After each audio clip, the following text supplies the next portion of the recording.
Já teve algum momento que alguém chegou e te perguntou: Oi, tudo bem? Tá tudo bem? E você respondeu: Sim, tá tudo bem.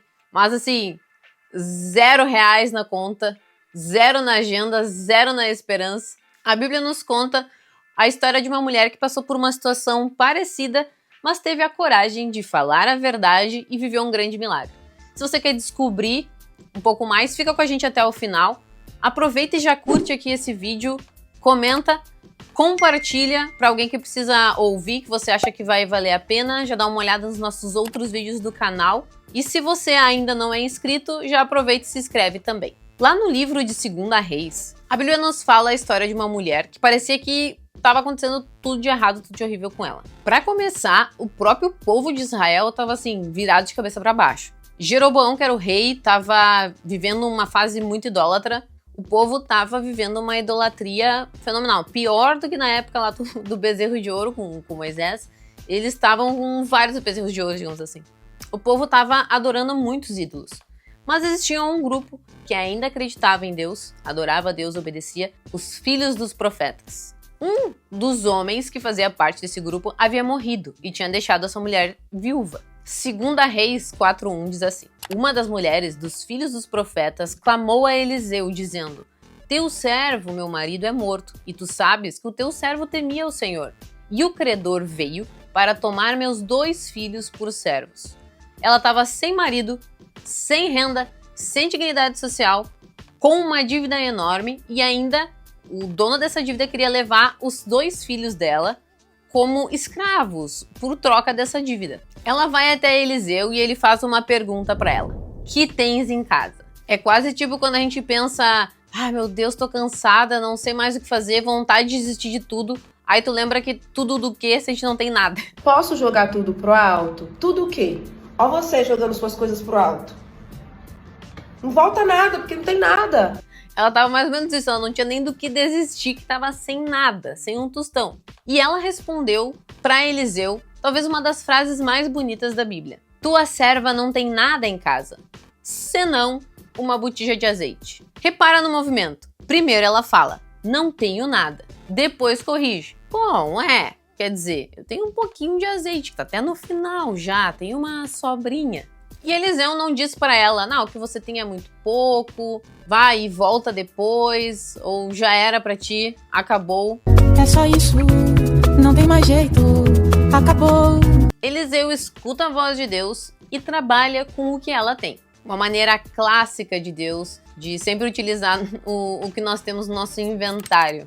Por exemplo, Deus, ao longo da Bíblia, ele mostra um padrão de agir, de sempre utilizar aquilo que nós temos. Moisés tinha o cajado, foi com isso mesmo. A viúva foi com azeite. O menino da multiplicação dos pães, 5 pães e 2 peixinhos alimentaram uma multidão. Davi, a armadura que não era dele não se encaixou, mas utilizou 5 pedrinhas. Os discípulos, as suas redes vazias, os tornaram pescadores de homens. E Maria, a sua própria dependência e disponibilidade em ouvir. Deus raramente começa acrescentando algo a nós, acrescentando recursos novos. Ele começa ressignificando o que já estava ali. O foco não está no recurso, está naquele que usa o recurso. O que você tem, o que eu tenho hoje nas mãos é o ponto de partida. Por mais relevante que pareça, é suficiente para Deus começar. Deus não pergunta o que você gostaria de ter. Ele pergunta o que você tem e começa por aí. E agora vem um detalhe que muda tudo. O versículo 6 dessa história diz assim: Cheias as vasilhas, disse ela a um dos filhos: chega-me aqui mais uma vasilha. Mas ele respondeu: não há mais vasilha nenhuma. E o azeite parou. Naquele momento, o texto não diz que Deus parou de prover.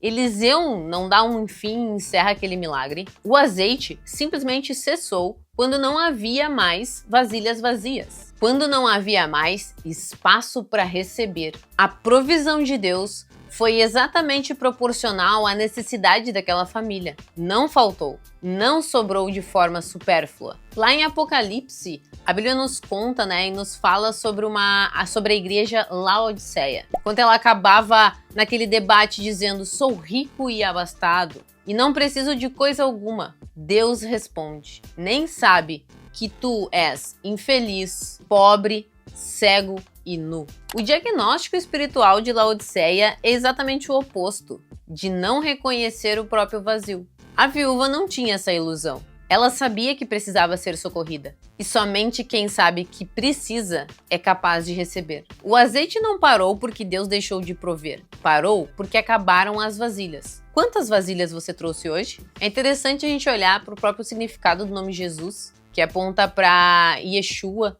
que é o Senhor é a minha salvação. Eu primeiro preciso reconhecer que eu preciso ser salvo, para eu poder recorrer a uma salvação. Então a necessidade de reconhecer o meu vazio aponta para a necessidade, para a habilidade, para a capacidade de receber. O meu vazio é o que me habilita a receber. É tentador também, às vezes, a gente tentar transformar essa história numa mensagem sobre a unção. Ative sua botija espiritual, mas isso pode distorcer um pouco o texto. O protagonista não é o azeite, não é Eliseu e não é sequer a fé da viúva. O protagonista é o Senhor da aliança. O maná apontava para o pão verdadeiro. A água da rocha apontava para Cristo. A provisão da viúva aponta para uma dívida muito maior ainda, também sendo paga. A viúva foi liberta de uma dívida econômica. Em Cristo somos libertos de uma dívida que nunca poderíamos pagar. Sua provisão não apenas mantém a nossa vida, mas ela ainda provê vida eterna.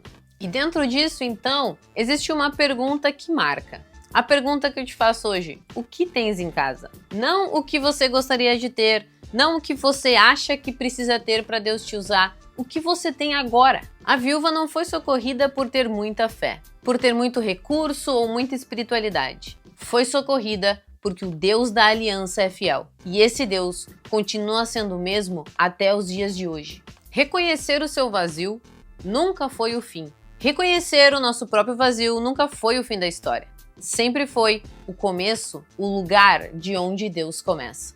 Então que nós possamos sempre nos encontrar diante do Senhor como vasilhas vazias, dependentes daquele que é a fonte de água viva, daquele que é o único capaz, o infinito que nos preenche, que nos enche, que pagou nossa dívida e é o mesmo ontem, hoje e para sempre. Então, se esse vídeo te ajudou a pensar, compartilha com alguém que você acha que está se sentindo vazio.